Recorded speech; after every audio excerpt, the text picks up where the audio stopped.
جناب مسلم ابن عقیل علیہ السلام کی ایک جگہ سے دوسری جگہ منتقل ہونے کی وجہ جناب مسلم ابن عقیل علیہ السلام کی قیامگاہ کو مخفی رکھنا تھا، کیونکہ انہیں یہ خوف تھا کہ کہیں ایسا نہ ہو کہ اپنے منصوبے کو عملی جامہ پہنانے سے قبل ہی گرفتار نہ کر لیے جائیں۔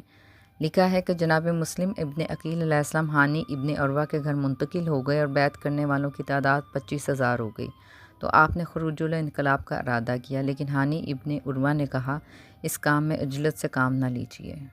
کوفہ میں شریک ابن اور کی آمد۔ شریک ابن اور بصرہ سے کوفہ والے سفر میں عبید اللہ ابن زیاد کے ساتھ تھے۔ اثناء سفر میں راستہ چلنے سے معذور ہو گئے۔ ان کا خیال تھا کہ عبید اللہ ابن زیاد انہیں راستے میں تنہا نہیں چھوڑے گا اور اس طرح عبید اللہ ابن زیاد کے کوفہ پہنچنے میں تاخیر ہو جائے گی۔ جب شریک ابن اور کوفہ پہنچے اور وہاں کے حالات سے مطلع ہوئے تو ہانی ابن عروہ کے گھر گئے اور وہاں قیام پذیر ہو گئے اور ہانی ابن عروہ کو اس بات کی ترغیب دلانے لگے کہ جناب مسلم ابن عقیل علیہ السلام کے دستورات پر عمل کرنے میں کوتاہی نہ کیجیے اور کارروائی کے اسباب فراہم کیے جائیں۔ شریک ابن اور بصرہ سے تعلق رکھتے تھے۔ شیعہ اور سنی ذرائع کے مطابق وہ شیعہ تھے، لیکن انہوں نے اموی حکومت میں سرکاری عہدوں پر قبضہ کیا۔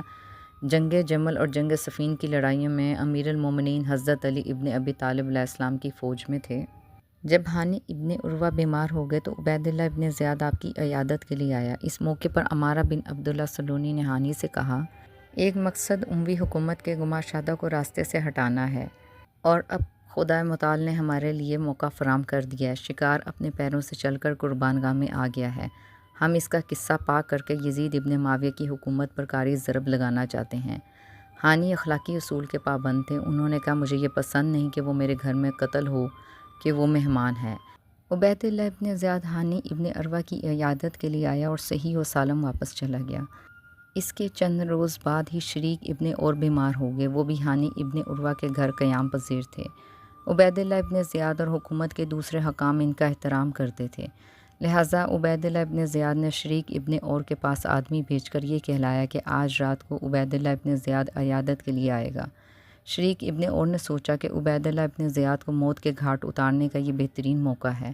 انہوں نے جناب مسلم ابن عقیل علیہ السلام سے کہا، آج کی رات عبید اللہ ابن زیاد میری عیادت کے لیے آئے گا۔ جب وہ گھر میں داخل ہو کر میرے بستر کے پاس بیٹھ جائے تو آپ علیہ السلام بے خبری میں سے قتل کر کے دارالعمارہ پر قبضہ کر لیں۔ مطمئن رہیے، اس سلسلے میں کوئی بھی آپ علیہ السلام کی مخالفت نہیں کرے گا اور طبیعت صحیح ہو جانے کے بعد میں بصرہ کو آپ علیہ السلام کا طرفدار بنا دوں گا۔ ابھی شریک ابن اور جناب مسلم ابن عقیل علیہ السلام سے گفتگو کر ہی رہے تھے کہ دق الباب ہوا۔ معلوم ہوا کہ دروازے پر عبید اللہ ابن زیاد موجود ہے۔